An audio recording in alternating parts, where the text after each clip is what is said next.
अस्सलाम वालेकुम। Welcome to travel with सनान बिन मंसूर। उम्मीद करता हूँ आप खैरियत से होंगे। जैसा कि आप लोग जानते हैं कि हम आपको इटली स्टडी से रिलेटेड हो या दुनिया में कहीं पर भी स्कॉलरशिप हो अवेलेबल हो, हम आपको अपडेट्स जो है ना वो प्रोवाइड करते हैं। इटली में अप्लाई कैसे करना है, कौन सी यूनिवर्सिटी बेस्ट है, स्कॉलरशिप्स कब ओपन हुए हैं और कौन सी कंट्री जो है ना वो बेहतर है। लो बजट के हवाले से आप किसी कंट्री में अप्लाई करना चाहते हैं, हम आपको गाइडलाइन देते रहते हैं। आज की हम अपनी इस वीडियो में स्पेसिफिकली डिस्कस करने लगे हैं कुछ क्वेश्चंस जो हमें कमेंट सेक्शन में मिले हैं और व्हाट्सएप पे मिले हैं एज वेल। और इसके अलावा अपॉइंटमेंट से रिलेटेड कुछ अपडेट्स हैं। जो क्वेश्चन पूछे गए हैं वो आपको उसके आंसर्स करने हैं। लेकिन उससे पहले हमेशा की तरह मैं आपको कहता हूँ कि अगर आप हमारे चैनल पे न्यू हैं तो हमारे चैनल को सब्सक्राइब करना बिल्कुल ना भूलिए और हमारे व्हाट्सएप चैनल को ज़रूर फॉलो कर लीजिए एंड प्लस हमारा फेसबुक पेज उसको लाजमी फॉलो कर लीजिए ताकि आप तक सारी अपडेट्स पहुँचे। व्हाट्सएप का जो हमारा चैनल है उसको आप लाज़मी काइंडली वो कीजिए। उसकी वजह ये है कि वहाँ पर मैं डेली जो है ना वो अपडेट्स शेयर कर रहा हूँ स्कॉलरशिप से रिलेटेड। वहाँ पर बहुत काम की चीज़ें आप लोगों के लिए शेयर कर रहा हूँ। तो चलते हैं अपने पहले क्वेश्चंस की तरफ। जो हमारा पहला क्वेश्चन है, एक बच्चे ने हमसे पूछा सर अकोमोडेशन चाहिए ट्यूरिन में, हेल्प करें आप इसके अबाउट मुझे। अच्छा जी, तो बात ये है कि मैं आपको बेस्ट एक सजेशन दे सकता हूँ कि आपको क्या करना चाहिए और आप वहाँ पर अकोमोडेशन कैसे ले सकते हैं। अगर आप ये कहें कि मैं प्रोवाइड कर दूँ तो वो मेरे लिए नामुमकिन है।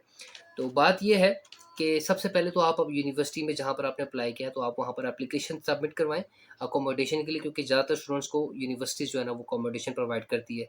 अगर यूनिवर्सिटी अकोमोडेशन प्रोवाइड नहीं कर रही तो उसका बेहतरीन जो तरीका है वो यही है कि आप किसी ऐसे स्टूडेंट्स के साथ शेयर्ड अपार्टमेंट लें जहाँ पर आपको रेंट जो है ना वो कम पड़े। लेकिन अगर आप अकेला अपार्टमेंट लेते हैं, प्राइवेट लेते हैं, तो बेटा उसका आपको बजट जो है ना वो आपका एक्सपेंसिव हो जाएगा, तो आपको बहुत महंगा पड़ेगा।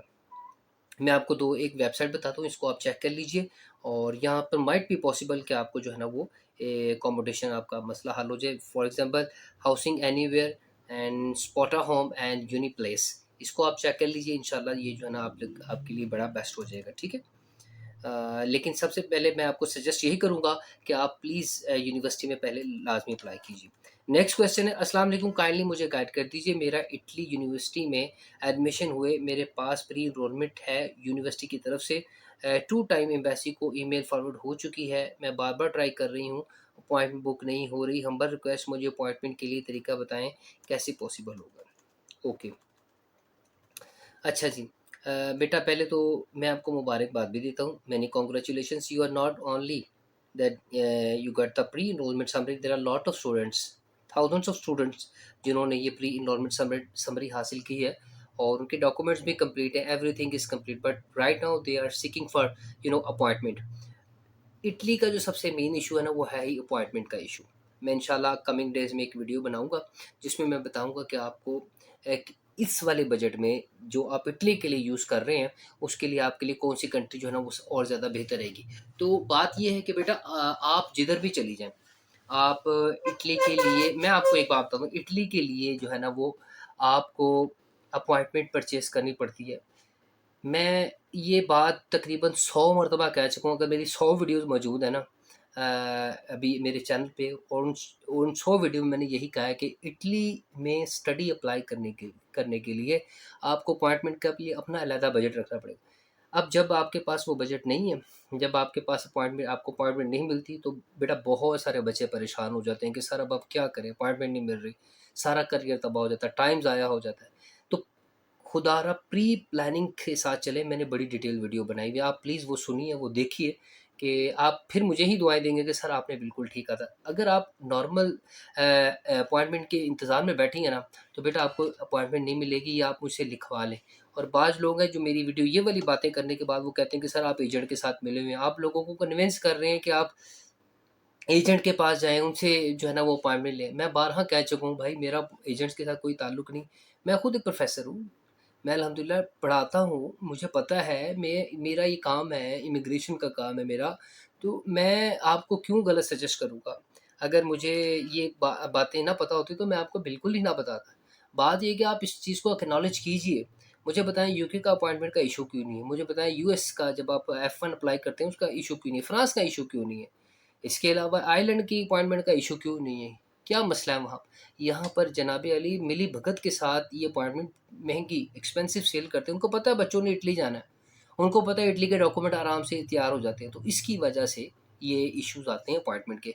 तो अभी अगर आपके पास टाइम है तो किसी ऐसे बंदे से राब्ता कीजिए जो आपको अपॉइंटमेंट लेके भी दे, ना सिर्फ लेके दे बल्कि कन्फर्म लेके दे, ताकि आप अपनी चीज़ों को क्लियर किए। लेकिन उससे पहले आप इन चीज़ों को श्योर कीजिए कि आपके जो जितने भी डॉक्यूमेंट्स हैं वो सारे रेडी होने चाहिए, 100% रेडी होने चाहिए। उसके बाद आगे आगे आपने अपॉइंटमेंट के लिए किसी बंदे को हायर करना है, किसी कंसल्टेंट को हायर करना है, ठीक है? और अगर आप नॉर्मल अपॉइंटमेंट का वेट कर रही हैं, तो to be honest I am just telling you, believe in me, कि वो सब चीज़ें आप अपना टाइम ज़ाया कर रही हैं, वेस्ट ऑफ टाइम है। You will not secure a normal appointment, that's all. अब देखने वाले चाहे मुझे कहें कि आप एजेंट के साथ मिले, it's up to you guys, लेकिन मैं आपको बिल्कुल एग्जैक्ट बता रहा हूँ। Okay, next very important question एक बच्चे ने कहा था, सर पासपोर्ट कलेक्शन के हवाले से बताएं कि कितना टाइम लगता है। मैं आपको एक छोटा सा फ्रेम बता दूं, सेपरेट वीडियो बनाना इस अकेले क्वेश्चन के ऊपर वो मुनासिब नहीं होगा, तो इसलिए मैंने इसी क्वेश्चन के अंदर ये ऐड कर दिया है कि पासपोर्ट कलेक्शन का क्या काम टाइम क्या है। मैक्सिमम याद रखें 4 से 8 हफ्ते का टाइम है। इससे पहले ये 8 हफ्ते से पहले नहीं, यानी कि 2 महीने हैं, ठीक है। इससे पहले भी मिल सकता है, लेकिन बाद में, लेकिन अगर बाद में लेट हो जाए तो आप जो है ना वो उनको मेल भी कर सकते हैं। लेकिन आपको पासपोर्ट कलेक्शन के हवाले से एम्बेसी जो है ना वो ईमेल भी कर देगी और एसएमएस भी कर देगी। याद रखें, ईमेल आपने वो देनी है जो एक्टिव हो, एसएमएस अपने मैसेज के लिए आपने वो नंबर प्रोवाइड करना है जो 24 आवर्स एक्टिव हो, और जो आपको फ़ौरन से पता चले कि आपने अपना जो है ना वो कलेक्ट करना है। जो वर्किंग आवर्स हैं वो थर्सडे मंडे टू थर्सडे हैं, ठीक है। और सुबह अर्ली मॉर्निंग में ही, मतलब कि आफ्टरनून तक आपने इसे कलेक्ट कर लेना है। अच्छा, साथ जो डॉक्यूमेंट्स आपने लेके जाने हैं, you have to along with the document like original CNSC रसीद लेके जानी है एम्बेसी की, जो आपकी बीएलएस की है। और उसके अलावा कोई ईमेल या एसएमएस जो आपको मिला वो आपने एज अ प्रूफ अपने पास रखना है, ठीक है। नेक्स्ट क्वेश्चन है, सर यूएई विजिट पे जाएं इटली अपॉइंटमेंट के लिए और वहाँ से हम वीज़ा प्रोसेस करवा सकते हैं, यूनिवर्सिटी एडमिशन लेटर और प्री एनरोलमेंट और बाकी तमाम डॉक्यूमेंट्स सब कुछ है। प्लीज़ कमेंट में ही हो सके तो रिप्लाई कर दें, अदरवाइज़ वीडियो में अगर ऐसा कुछ हो सकता है तो प्लीज़ बता दें, ताकि मंडे से मैं इस पे वर्किंग स्टार्ट करूं। I am requesting you sir please reply my question. अच्छा जी, ये क्वेश्चन मेरे से पहले भी पूछा गया था और मैंने इसके बारे में डिटेल बताई थी, let me tell you again. तो बात ये है कि इटली स्टडी वीज़ा सिर्फ अपने होम कंट्री से ही अप्लाई होता है, ठीक है। Keep in your mind the first thing is that अगर आप यूएई विजिट वीज़ा पर जाएँ तो वहाँ इटली स्टूडेंट वीज़ा का प्रोसेस पॉसिबल नहीं है, क्योंकि एम्बेसी आपके लीगल रेजिडेंस परमिट के बगैर एप्लीकेशन एक्सेप्ट नहीं करेगी, ठीक है। सिर्फ विजिट वीज़ा पे वहाँ से अप्लाई करना अलाउ नहीं होगा। देखिए, आप किसी भी कंट्री में जाते हैं ना, तो सबसे पहले आपको ना वहाँ पर वहाँ की रहने की इजाज़तनामा मिलता है, जिसे आप टीआरसी भी कह सकते हैं, ठीक, टेम्परेरी रेजिडेंट कार्ड भी कह सकते हैं, या रेजिडेंट कार्ड भी आप कह सकते हैं। जब तक आपको वो नहीं मिलेगा तो आप कैसे अप्लाई कर सकते हैं, ठीक है। तो आपको अपनी होम कंट्री से ही अप्लाई करना पड़ेगा। आपके पास प्री एनरोलमेंट एडमिशन लेटर और डॉक्यूमेंट्स तो भी आप वीज़ा जो है ना इटली का पाकिस्तान में ही अप्लाई करेंगे, आप दुबई से अप्लाई नहीं कर सकते। अच्छा जी, if you are asking my opinion, तो मैं आपको यही कहूँगा कि यूएई जाने का कोई फ़ायदा नहीं होगा, सिर्फ पैसे ज़ाया होंगे, लिहाजा पाकिस्तान से ही अप्लाई कीजिए। एक बात याद रखिए, ये बड़ा आसान काम है, मुश्किल नहीं है। अपने डॉक्यूमेंट्स रेडी कीजिए, बस एक काम मेरे कहने पे कर लीजिए, अपनी ये जो अपॉइंटमेंट है ना उसके पैसे आप अलग कर लीजिए, बस। उसके बाद देखें आपका वीज़ा जो है ना वो होता है कि नहीं होता, आपके डॉक्यूमेंट्स अगर क्लियर है, ठीक है। अच्छा जी सर, एक्सेप्टेंस रेशियो भी बताएं। एक्सेप्टेंस रेशियो जो है ना वो बहुत अच्छी है, इटली की इतनी बुरी नहीं है। 70 to 80% और 90% पे भी चली जाती है। बात ये कि it's all about your case, कि आपका केस कितना जो है ना वो जेन्युइन है, कितनी सारी चीज़ें ओके हैं उसके अंदर, और उसके अंदर सारे आपके डॉक्यूमेंट्स आ जाते हैं, एक्सेप्टेंस लेटर आ जाता है, प्री एनरोलमेंट आ जाता है, बैंक स्टेटमेंट आ जाती है। तो सारे डॉक्यूमेंट्स आ जाते हैं, ओपोसाइल आ जाता है, अटेस्टेशन आ जाती है, वो सारी चीज़ें आ जाती हैं, पर्पज़ ऑफ स्टडी आ जाता है, ठीक है। और टाइज़ आपकी आ जाती हैं, सारी चीज़ें आपकी आ जाती हैं। तो अगर ये सारी स्ट्रॉन्ग है तो then your visa will be 100%। अच्छा जी, एफ़िडेविट पोसाइल करवाने के लिए स्पॉन्सर के साथ जाना ज़रूरी है अगर वो अब्रॉड हो तो? अच्छा जी, स्पॉन्सर के साथ जाना ज़रूरी है या नहीं है? अगर स्पॉन्सर का साथ जाना लाज़मी इसमें बिल्कुल भी नहीं है, ठीक है। लेकिन अगर स्पॉन्सर अब्रॉड है तो पाकिस्तान में किसी करीबी रिलेटिव को पावर ऑफ अटॉर्नी दे सकता है, ठीक है, कि यार ये मेरी जगह जो है ना वो साइन वगैरह कर दें, ठीक है। इसे पावर ऑफ अटॉर्नी कहते हैं। असल में एफिडेविट पर स्पॉन्सर के दस्तखत होने चाहिए। अगर बाहर है तो स्कैन कर दीजिए, कोरियर करवा के भेज दीजिए, ताकि वो साइन करके भिजवा दें। रिक्वायरमेंट के उसके बाद एफिडेविट अपोसाइल की जो रिक्वायरमेंट है 2023 के बाद पाकिस्तान में जो अपोसाइल कन्वेंशन का मेंबर है, इसका मतलब ये कि ज़्यादातर जो डॉक्यूमेंट खसूसन फाइनेंशियल सपोर्ट एफिडेविट वगैरह को मिनिस्ट्री ऑफ फॉरेन अफेयर्स से अपोसाइल करवाना ज़रूरी है। मैंने पहले भी आपको बताया। इटली की वैसी आमतौर पर स्पॉन्सर एफिडेविट और कुछ और फाइनेंशियल डॉक्यूमेंट्स को अपोसाइल मांगती है, यानी आपने इसको अपोसाइल करवाना। लेटेस्ट अपडेट के मुताबिक मैं आपको पहले बता चुका हूँ, अभी भी इटली स्टडी वीज़ा के लिए स्पॉन्सर एफिडेविट का अपोसाइल होना लाजमी है, वरना एम्बेसी इतराज़ लगा सकती है और आपका वीज़ा भी रिजेक्ट हो सकता है। ठीक है, अगर स्पॉन्सर अब्रॉड है तो वहाँ के कौंसलेट से भी एफिडेविट बनवाकर अपोसाइल करवाया जा सकता है। ठीक है, नतीजा आप अगर देंगे और पर्सनली के स्पॉन्सर का जाना ज़रूरी है या नहीं, लेकिन ज़रूरी नहीं है। आप attorney of power of attorney के ज़रिए करवा सकते हैं और अपोसाइल करवाना ज़रूरी है।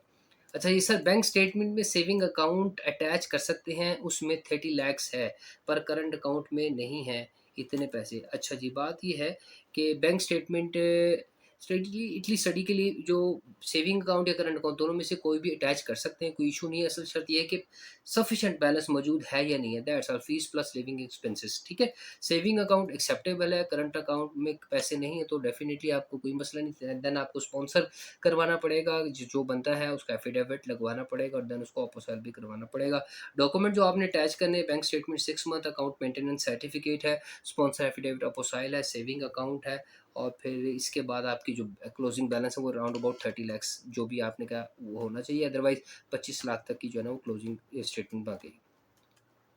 अच्छा जी, नेक्स्ट क्वेश्चन है जी, हमारे पास यूनी से भी कांटेक्ट किया है कि अपॉइंटमेंट के लिए प्रॉब्लम है, सो ऑनलाइन शिफ्ट कर दें मेरा कोर्स, बट यूनिवर्सिटी ने रिफ्यूज़ कर दिया है, कहा है कि क्लासेस ऑलरेडी स्टार्ट हो चुकी हैं, नवंबर से पहले हर सूरत इटली अराइवल, अदरवाइज दोबारा एडमिशन 2026 के लिए। I am much worried stress, please कुछ ऐसा अपडेट दें कि पैसे दे के भी अगर मिल जाए, एक पूरा साल पहले वेट किया है।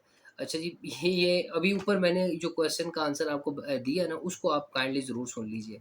देखें, बात ये है कि अपॉइंटमेंट, असल इशू अपॉइंटमेंट का है ना, मैं इसको बड़ी डिटेल में सारी चीज़ें बता चुका हूँ। अब मैं और ज़्यादा डिटेल में बताऊँगा ना तो लोग मुझे कहेंगे कि भाई आप तो एजेंट के पहले ही मेरे पे टैग लगा है कि जी आप एजेंट को सपोर्ट करते हैं। खुदा का वास्ता है भाई, हमारा काम मेरे इन बच्चों को गाइड करना है, इनको एग्जैक्ट जो है ना वो डायरेक्शन देना है, अदरवाइज़ मेरा कोई इसमें नहीं है। आपको मैं बता रहा हूँ कि आप किसी ऐसे कंसल्टेंट के साथ रब्ता कीजिए बेटा, जो आपको ऑथेंटिक जो है ना वो गाइडलाइन दे। फॉर एग्ज़ाम्पल मेरे पास अभी एक कॉन्टैक्ट मेरे ज़हन में नहीं आ रहा है, कंसल्टेंट है यहाँ पर लाहौर के अंदर ही, एक द वॉक कंसल्टेंट है और इसके अलावा एक और है, वो इटली का प्रोसेस करते हैं और साथ अपने स्टूडेंट्स को अपॉइंटमेंट भी सिक्योर करके देते हैं। आप काइंडली उनसे ज़रूर एक बार रब्ता कर लीजिए और अपना प्रोसेस भी वहाँ से करवा लीजिए, हो सकता है कि वो आपको अपॉइंटमेंट भी लेके दे दें और आपका केस भी जो है ना वो हल हो जाए। अच्छा जी, उसके अलावा आज के हमारे क्वेश्चंस यही थे इंक्लूडिंग अपॉइंटमेंट, और अपॉइंटमेंट के हवाले से मैं बड़ी डिटेल में आपको अपडेट्स दे चुका हूँ। देखें 2 या 3 अपॉइंटमेंट्स अब जो है ना वो स्लॉट्स ओपन होती हैं और वो भी इंस्टेंटली बुक हो जाती हैं। तो आपके लिए बेहतरीन तरीका यही है कि प्लीज़ एक्टिव रहिए और अपनी अपॉइंटमेंट के लिए थोड़ी-सी स्ट्रगल कीजिए। अगर कोई 4 पैसे भी देने पड़े तो आप उनको दे लीजिए, ताकि आपके लिए जो बेहतरीन जो है ना वो फ्यूचर जो है ना आपका सिक्योर हो सके और आपका साल ज़ाया होने से बच सके। ठीक है? इंशाल्लाह नेक्स्ट क्वेश्चन में मिलेंगे, नेक्स्ट अपडेट्स के साथ मिलेंगे, लो बजट कंट्री के साथ मिलेंगे।